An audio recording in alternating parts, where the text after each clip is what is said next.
Welcome to the At-Home Workouts Blueprint Rapid Implementation Guide. This is lesson 4 of 5, where we're going to do a deep dive into how to make your at-home workouts unbeatable to your friends at fancy gyms. Of course, I'm joined here by Rad Baumeister and Richard Lillies, both co-founders of Unity Gym and the Unify Movement System. Plus, today we actually do have our expert physiotherapist, Phil White, sitting next to me. I'm Yanni Baumeister, in case we haven't met.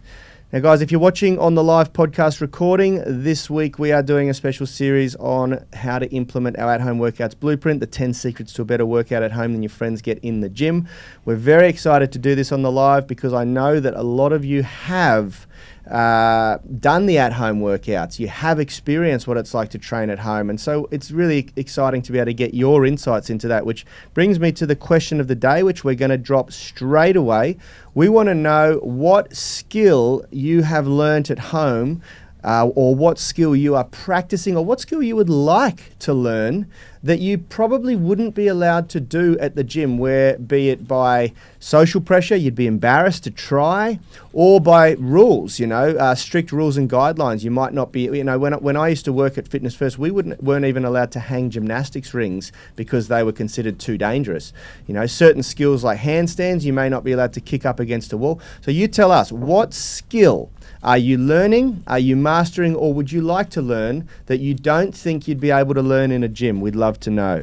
Now, if you're tuning in from the UMS Movement Mastermind Facebook group or on the podcast or the Unity Gym YouTube channel as a recording, remember you will be able to download this blueprint using a link in the description. How are we today, guys? Pretty good. Just getting the question of the day up in the feed here. I'm pretty good. How are you, Phil? Just quietly seething about Yanni ruining my process of editing the podcast, but that's all right. He's on a mission this week to bring the implementation guide to life, and it doesn't fit in with my little fancy editing in the podcast. But that's okay. We're usually stuck to a 20-second intro for those of you playing at home who'd like to know what he's complaining about. Yeah.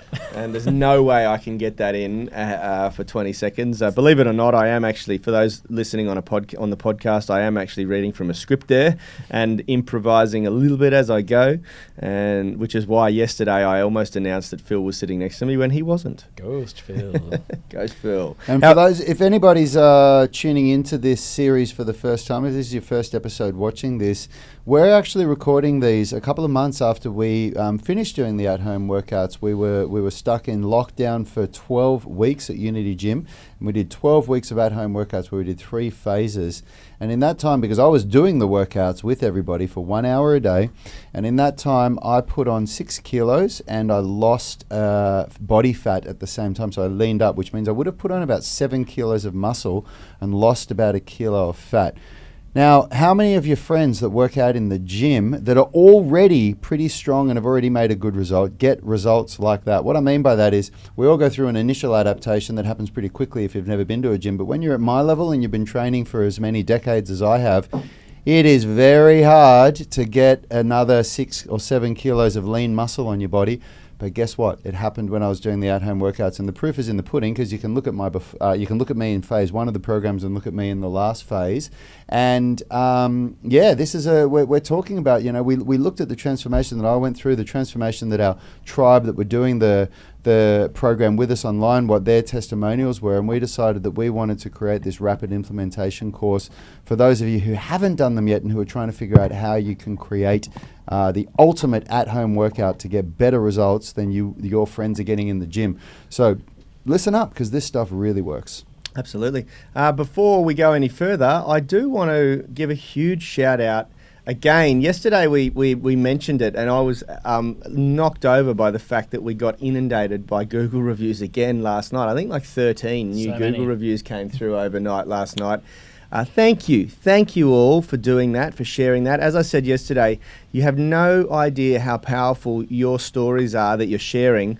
There's a lot of people who use those reviews to make decisions based on whether they're going to start exercising and whether they're going to start that process, that journey of transformation that you guys have all really gone on. And it's really special. It's something that I really want to make a big point of, because you taking a few seconds out of your day could be the difference between someone completely transforming their life, and that can have a huge effect on their friends, their family, everything. Because there are so many snake oil sales people out there, and it is important that if you've had a really good experience, then share it so that other people out there that are trying to figure out what they should do can benefit from that. And we're on a mission to get 200 reviews.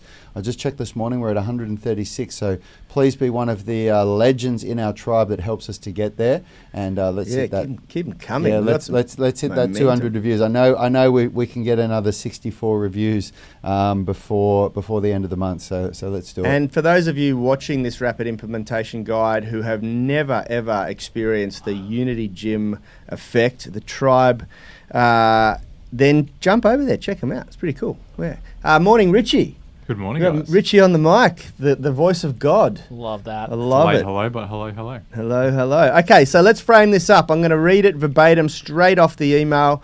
How to make your at-home workouts unbeatable to your friends at fancy gyms. Then we're going to dive into these 3 key points a little deeper. First of all, step 1 is to leave your ego at the door and train what you need to overcome your weaknesses. Oh, that's a big one. Step 2 is introduce spine mobility and animal flow, complex movement patterns. Step 3 is to do things your gym wouldn't allow, like gymnastics skills. And that's a huge point, and that ties into our question of the day. Most people have what we refer to as anatomical structural imbalances due to lifestyle factors and or a lack of appropriate exercise. At Unity Gym, we follow a proven strength and conditioning assessment model that enables our tribe to work on their weaknesses to build a balanced body. Herd mentality, social pressure, and gym culture play a role in what you do in the gym. People tend to train what their friends want to train, or worse, what their ego wants. I have a very personal story I'll share about that myself. But seldom does a beginner get to work on what their body actually needs, and this exacerbates imbalances in the body.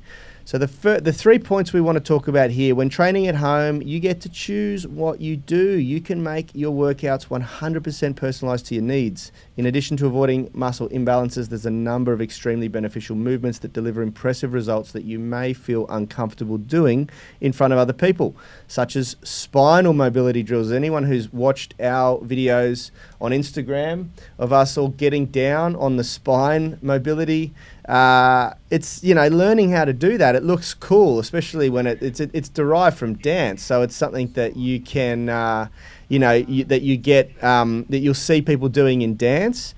I saw one of the members today who was doing it right in front of the wall and getting a really good flow through his body as he was doing it in front of the wall. And then I was like, man, if I saw this in another gym, I would be just out of this context. Probably get kicked out of the gym. It's so normal here, but then I was like, at any other gym, this would be very strange to see. Yeah, that's exactly right. When you're good at it, it looks kind of cool, But when you're learning, you can feel pretty. Like when we do the big workshops, the spine workshops and the mobility workshops, we have people it looks like they're humping the wall, and when you're learning, when you're trying to integrate those movements, it can be pretty funny. So most people just don't do it, but let's talk about that. Let's talk about how important spine mobility is. Let's talk about how important integrating a bit of spinal movement into the day is. Rad's had very personal experiences with this. Well, you're as old as your spine, so if your spine starts aging, then you start aging pretty quickly. If you if you can't move your spine, the best. I love this explanation of it. If you had your arm chopped off, you'll keep going. If you had your other arm chopped off, you'll keep going. If you have your left leg chopped off, you'll keep going. And if you have your other leg chopped off, you'll still keep going. But have your spine snapped, and that'll stop you real quick. You won't be doing much. And what I mean by keep going is not. You just being able to function in life. If your spine gets snapped up here or wherever it gets snapped from, that's it. So you really want to make sure that if you think about that and you really wrap your head around that, it just makes sense to take care of your spine. And spine mobility, the spine has 33 vertebrae in it, so you're looking at 33 different joints, and or 32 joints, and they all need movement, every one of them. Every one of them moves a little bit to create the what looks like the big movement. And if you look at each individual joint, it actually doesn't get that much movement in each one, but it's when they all move together that it creates this beautiful movement in the spine. So when you don't do the spine mobility like the way that we teach it in the at-home workouts, what often happens is that people get locked up in a couple of joints, and the movement that the global movement that happens usually occurs in only a couple of spots, and there'll be certain areas that are really locked up that don't move. And we see that all the time in the gym when we try and get people to do Jefferson curls for the first time. You can really see, like, for some people, all the movement comes from their lumbar and their pelvis, nothing in the thoracic, or the other way around. All the movement comes in the pelvis and the lumbar and the thoracic, but nothing in the lumbar. And so when you do this spine mobility, for me, it's the first time that I'd ever been exposed to this concept, and it was like a revelation. I was like, I can't believe I'm a personal trainer, and I'd never even thought of this before. Yeah. I'd never thought that everything that I'm doing, none of it is mobilizing the spine through lateral flexion, forward flexion, extension. There's probably some rotation in some of the training that I was doing back then, but nothing like this. And yeah, what it did for me, my personal experience, I've got something called spondylolisthesis in L4 and L5. Google that one. Try and say that 10 times fast. Spondylolisthesis. You can't do it. And I've also got a pars defect. So those are some nasty injuries that, for me, at my worst, when I'd gotten out of the army and I'd been out for about a year, I couldn't stand up on my feet for more than about 5 minutes. Do you remember I used to always have to sit down at Fitness First when I was training people? Yep. And you used to get upset at me. You used to say to me, man, you can't sit down when you're training people. And I just couldn't stand up. I was in so much pain and discomfort that I could not stand up on my feet for more than 5 minutes. And standing was the worst thing for me, just standing there. If I moved and exercised, because exercising involves movement, and the movement felt good, but just standing still was horrendous. And when we used to go out socially, I used to take heavy painkillers. That was back when you could take the painkillers with codeine over the counter in Australia. And I used to take those before I went out, preempting the pain that I was going to be in. Because I knew otherwise I couldn't. I used to go out socially and I'd have to sit down at a bar stool. And if that wasn't where the conversation was, people would be coming over to me going, what's wrong, man? And I say, oh man, I'm just chilling here, you know. So this completely changed my life. When I started doing spine mobility, I went from that to where I am now, which is where, you know, in all honesty, I do still get discomfort in my back, but it's only when I don't do spine mobility for a couple of days. And the reason why it becomes so medicinal, I've heard you talk about lots, Phil. Generally, when we're sitting in the same position, we tend to favour certain body positions based on our posture, based on our circumstances, our lifestyle, our setup when we're working, things like that. And being in those certain positions for long periods of time, we all get in flow. We work for a long time. For Rad, it was standing, delivering a personal training session that was exhausting those passive structures or the muscles in his lower back and causing all of that pain. Why don't you just share a little bit about what's happening there and maybe why doing those strange spinal waves just sort of loosens everything up and becomes quite medicinal in how it makes you feel. Yeah, well, motion is lotion is the term we kind of like to use for basically postural, like, refreshing.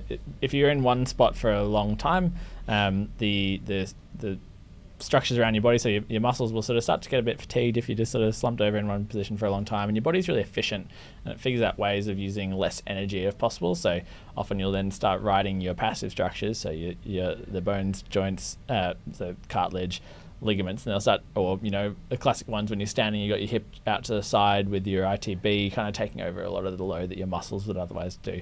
So if you're kind of staying in those one position for a long time, it's now the passive structures that are taking a lot of load instead of the active ones, so your muscles. So by doing a bit of spinal mobility, it's a great way of getting your muscles to be like, hey, switch on, do the thing, and they start to, you know, do that dynamic stability again. And so that's why, like, your best posture is your next posture throughout the day. So instead of just being in one position, you just want to add movement variability, and that's going to refresh I love the system. that. And your best posture is your next posture. I remember you said it once, it's kind of like movement, motion is like hitting the reset button, the postural reset button, and that's why it's so important to get up and get moving.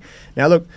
And the other key thing I really like about the spine mobility is basically like movement variability as well. So I've talked about this quite a lot, where if you suddenly expose your body to something that hasn't done in a while and under a certain amount of load or certain positions, and that's often when you catch yourself out and you know, get a little injury where you're like, how did that even happen? Like, why is this somewhat, you know, seemingly simple movement now causing issues? But if you think about what you've spent in your last, you know, week, month doing of just, you know, being, I don't know, especially in this lockdown time, like sitting at home, being on your computer all day, maybe watching something on the couch at the end of the day, like lying in your kind of half slumped reading your book, like you haven't exposed your body to much, lateral rotation, extension, rotation, and at all the different segments. So adding in spinal mobility is a great way of just adding that movement variability, so that then when you do have to kind of pick up your kids in that sort of awkward way, or, like lunge out and reach something up on a high shelf, your body's been like, hey, we've done this before. We do this every day in spinal mobility. So this is fine. And you don't get that spasm of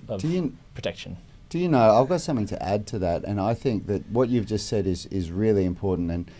And, we've got a good friend who's a chiropractor down the road, and I've been seeing chiropractors for most of my life to relieve the discomfort that I feel in my back when it gets so bad, and it really works for me. And I used to often see Tom because my neck would get to a point where like when it got really bad, I couldn't turn it to the left at all. Like I'd try and not an ambi-turner. Oh, no, but it was so bad. And I'd go and see him, he'd give me a treatment, and I'd walk out feeling like $1 million. When we went into lockdown, I remember this really clearly. I had majorly aware of how our ability to deliver these at-home workouts would be impacted if I couldn't train at a decent standard. Like if I was rocking up to the session saying, look guys, I'm just going to have to take it, it just wouldn't have had the impact, and it wouldn't have motivated people around the world. So I was acutely aware of how I needed to keep myself healthy so I wouldn't get sick, but also how I wouldn't get injured. And healthy, fine, I won't expose myself to other people, I'll get good sleep, all that stuff. But not getting my neck to a point where in my past experience was that basically every 6 to 12 weeks I needed to get a tune-up, knowing that I couldn't get that. I thought, wow, what am I going to do? And you know what I did? For the first time, I'd never really done this before with my spine training, was in the cool down at the end, I did those rotations. I just thought to myself, you know what? I'm just going to add some spine rotations where I would twist my body as far as I possibly could in one direction and then in the same direction, just twice on each side. And I haven't had to go and get my neck cracked and sorted out in 6 months now from just adding that. There you go. Never experienced And look, that I don't before. want to make this show all about spinal mobility, because that's not what it's about. But what it's about is the reality is that most people have never done spinal mobility for two reasons. One, they probably haven't been exposed to it and they haven't actually seen the need for it. But the second is that even if they do, I mean, I'm sure there's people that come to our mobility workshops, our flexibility workshops, and then take that away going, wow, I felt amazing, and never practice it because they're embarrassed to do it in their gym. Mm-hmm. And, being at home and training at home, yes, you don't have access to all the fancy equipment, but there is one huge opportunity, and that is that you can actually finally work on what you need, what your body's going to appreciate the most. It's going to overcome any imbalances in your body, weaknesses in your body.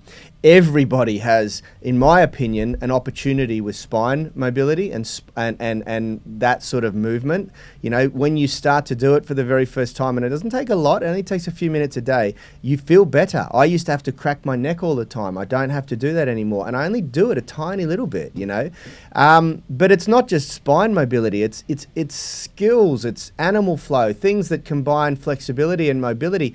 When you've got a big ego and you're training with a bunch of mates and you're just going to the gym for bodybuilding or heavy weightlifting, you completely neglect your flexibility and your mobility training, Whereas when you're training at home, you have this opportunity to do those things that normally you wouldn't focus on. It's you versus you at home.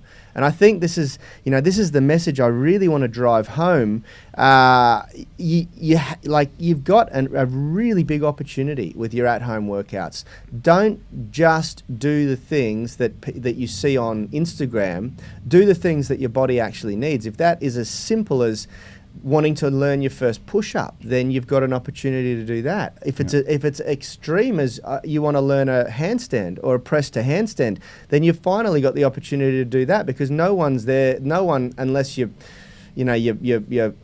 spouse or roommate or husband or wife doesn't want footprints on the wall, then wear socks, but you make the rules. Wear that spandex jumpsuit that you've always been a bit embarrassed about. The mankini. But it's true. I mean, there are some really amazing things that you can learn that require zero equipment that we most people neglect because there just isn't enough time. So it is an amazing opportunity. And I want to ask the question again, because we've got a bunch of people on the live show here. I want to ask the question of the day. Let's get everybody to answer, please. Everyone that's on the live stream, please write an answer. What skill would you like to learn that you can't work on at the gym? We want to know. What is it that you, when you can't get to the gym, and even if you can get to the gym right now, when you can't get there, we all go away. Yeah. We all go on holidays. We all have times where we can't get to the gym, and a lot of people around the world are experiencing it now. So we want to know, what skill do you want to learn that you think would be a good use of your time when you can't get to the gym? Not just that. What are you neglecting that you know you'd like to do, but for whatever reason you're not doing it because the environment doesn't really suit it? Like Phil was talking about today, you know, some of the stuff that he sees people do at Unity Gym would probably stand out and look quite strange in other gyms. But because of the culture, you know, people are learning how to move. They're focusing on performance. They're not focusing on how they look, especially not in the gym. You know, one of the things I used to laugh at being in mainstream gyms is how much people walk around checking themselves out. It's like half the time they're in there just making sure they look good. You know, it's not about getting their performance to the next level. It's about how you look good, how you peacock in the gym, you know. Remember those guys that used to lift their shirts up and and look at their abs. After every set, they'd have a peek of their abs, you know. Literally. At home, you can just train shirtless. That's you can check yourself out the whole time. That's exactly right. One of the most obvious is at Unity Gym, most of the guys train barefoot. In gyms, you can't do that. You know, now, you know, so this is the thing. When you're training at home, you get to dictate the terms, and that is huge. You know, like in phase 4 of our workouts, at the at-home workouts, we introduce animal flow because it's a great combination of strength and flexibility. The movements demand high levels of strength, high levels of flexibility, and then they bring in the element of coordination there. There's a movement that requires new neural pathways, new learning, and that is a challenge in and of itself. Now so remember, we talked about this earlier about, you know, a lot of the Instagram workouts you might see are all about complexity, but, you know, the animal flow here is built into, you know, phase 4 after you've built up that solid foundation of using the other variables, and now you're adding complexity as a variable to add some overload. That's exactly right. Well, so that's 16 weeks. It's the 16th week that we introduced animal flow. Actually, the 13th week. Really? Yeah, because we did 3 4-week phases, which is 12 weeks, and week 4 started. Phase 4 started on week 13. So 13 weeks, 12 weeks of building a foundation of strength and flexibility, keeping things simple. Then we introduced animal flow. But when we introduced it, we only introduced it sparingly. We don't just switch to, okay, now it's just about what we can do to make it look cool. You know, it's used very sparingly, and the movements are selected in a way that they're going to complement what we've done in the past already. So it's not like we completely changed it. When we're doing push-pull days, we use animal flow movements that incorporate push-pull patterns. But not just that.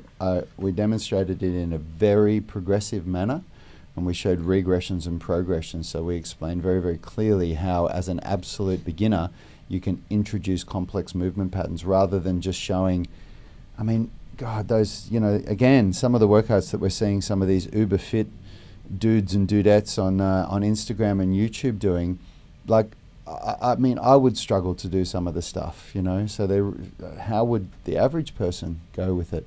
Whereas we made a really a big point of showing how an absolute beginner can still do this stuff and can use, you know, like the ways of the smart way to introduce complex movement patterns is to break it down into phases, where the first phase is where you just drop your shoulder down and put your hand on your hip, and the second phase is where you do that and put all the weight in that hand, and then the third phase you do that and one leg comes off the ground, and then the last phase both legs come off the ground, and you're doing a QDR for anybody that's that knows the phase 4 programs. But yeah, there's ways to do it, and if you do it intelligently, then complex movements have a great spot in an at-home workout program. In a good program, that's exactly right. And the last thing that at-home workouts can unlock is like quite advanced skills, gymnastic skills. The example that I want to push home today is the handstand, because I know so many gyms that don't allow you to kick up onto the walls. Our old Fitness First gyms wouldn't allow it.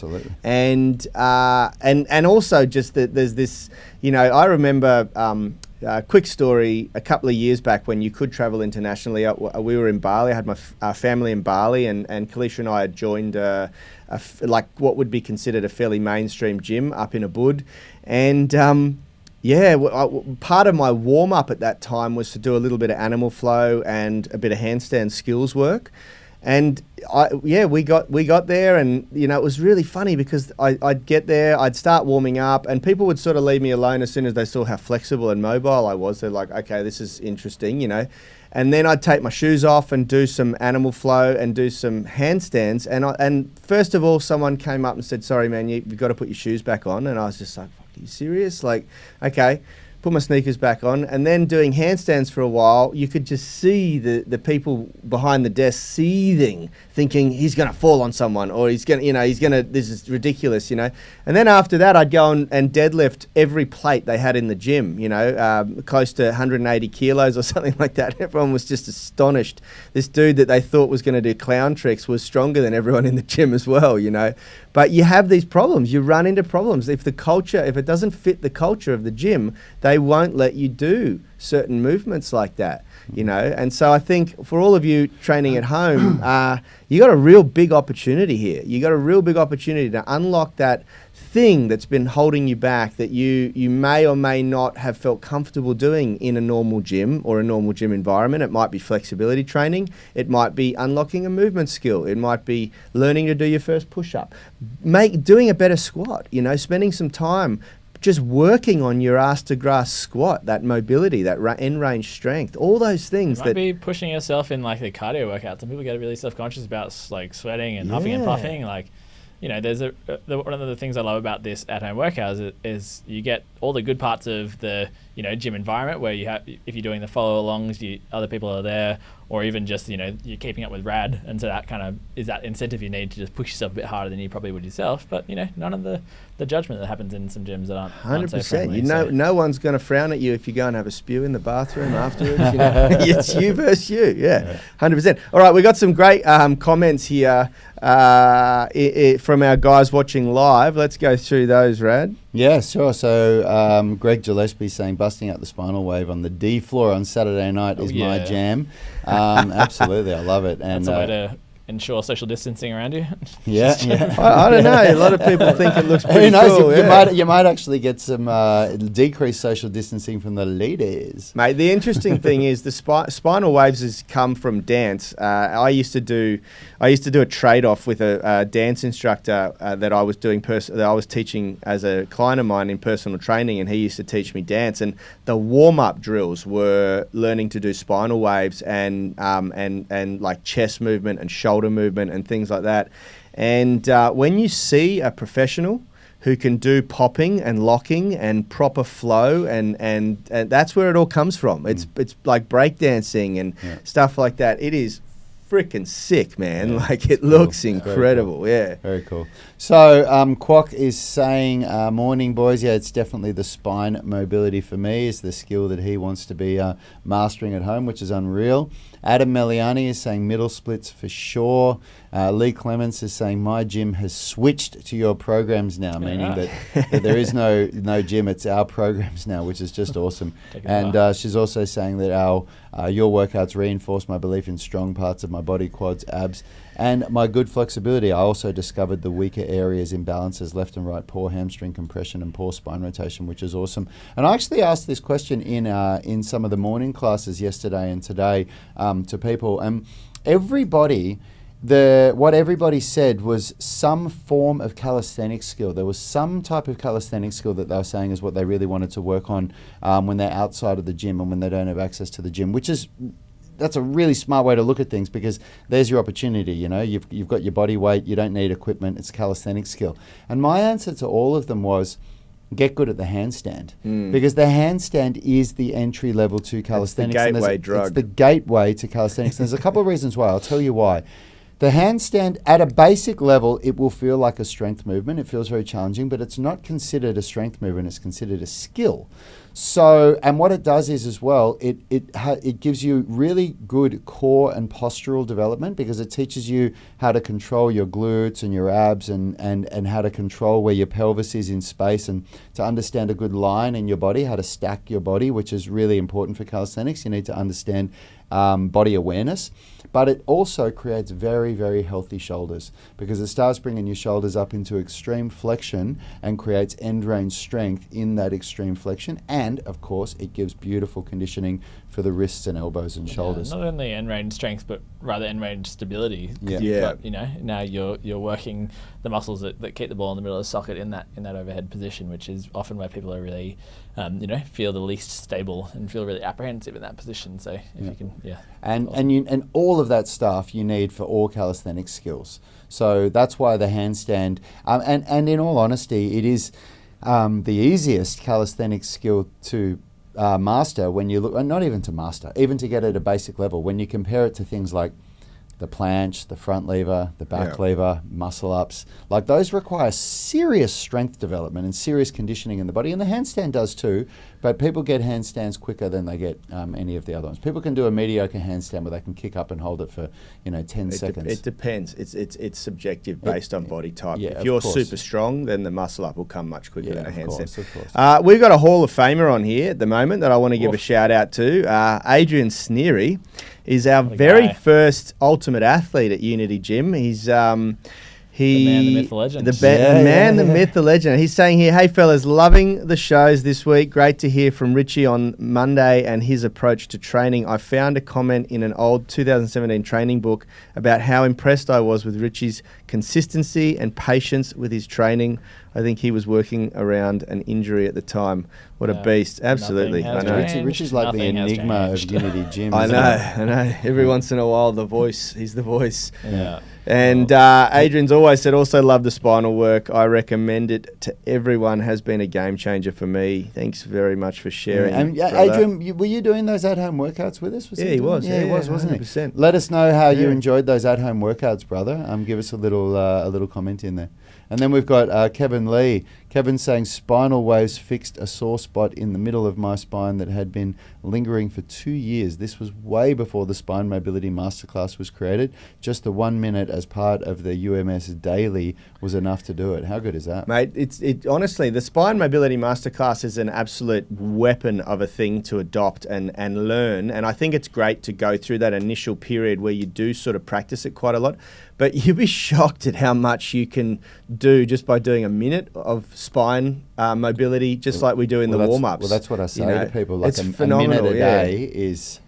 Like I said this to Phil once, Phil, I love having Phil, who is not just a physiotherapist, but he's studied exercise sport. Good-looking guy. Yeah. But he's studied exercise sports science at university, so he does come at this from a very, a point of authority. And when I said to him, he said to me, watching me do my shuttle runs for my warm-up for 1 minute on my lower body days, and he said, I'd love to see you come for a run with me and see how you did with it. And I said, I figure I don't really run, so doing a little bit like this is going to be really good for me. And his response was, well, it's going to be infinitely better than doing no running at all, isn't it? Like you might feel like you're not doing much, but doing some as opposed to none is infinitely better. And that's the same as with spine mobility. Adrian's just jumped in there and said, love the at-home workouts. Core strength came on loads and leaned up too. Still do the Wednesday sessions on Wednesday and Saturday at home. How good's that? Yeah, absolutely. Yeah, you and me both leaned up, Adrian. It was a great opportunity to get in good shape, and I've definitely maintained the level of fitness and strength and the physique that I developed during that time. It's been awesome. I genuinely had ab envy. Watching Rad if there. Goes lockdown again, you might have to jump in. I know. And it was kind of like we just all drew straws at the start to see who was going to demonstrate it, and then and Rad pulled the short straw. It turned out to be the long straw, though, didn't it, Richie? Richie and I were like, damn. Boy's got some abs now. All right, guys, that's it for today's show. We went a little bit over time, but thank you so much, everyone, for sharing what you would like to achieve, what's holding you back, what you may or may not be doing enough of. It's a real big deal. Like herd mentality, social pressure dictates what you do at gyms. a lot more than you would like to think. And that's one of the reasons why people get personal trainers, because then they can just do what we're told. And if they're doing something that looks silly, they say, well, my trainer told me to do it. But when you're working out at home, you have a great opportunity to leave all that at the door, leave your ego at the door, and train what needs to be trained based on your needs and your goals. And that's a very, very special thing. It should not be underestimated how powerful that is.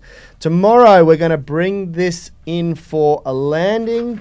We're going to be talking about the best ratios, how to get the best results. It is all good and well to start practicing skills, and it's all good and well to start putting spinal mobbing and spinal integration and all sorts of fancy stuff into your workouts. But there is a ratio that you want to keep it at to get best results. We don't want to start to lose all rhyme and reason and turn into entertainers instead of trainers. So we're going to talk about how to bring it all together tomorrow, and really what the best sort of workout should look like when you're at home. Excited? Yeah, very excited. Much? Yeah. I'm excited. It's going to be awesome. I'm excited. excited. Be a good show. Have a great day, everyone. We'll see you soon. Health is about performance, not just body image. You better be willing to accept what you're going to have to do to get there. We'll start focusing on movement goals, strength goals, flexibility goals. When you nail that skill, that's there forever. The body image goal doesn't get you that It's far. the consistency and frequency that's going to get you there. It's not the intensity. There's no shortcuts to mastery and movement. Destination doesn't change overnight, but your direction will. The gym is not the place to beat up the body that you hate. It's the place to build the body that you love. We are the gym that teaches people how to move instead of just exercise, because we believe that health is about performance, not just body image.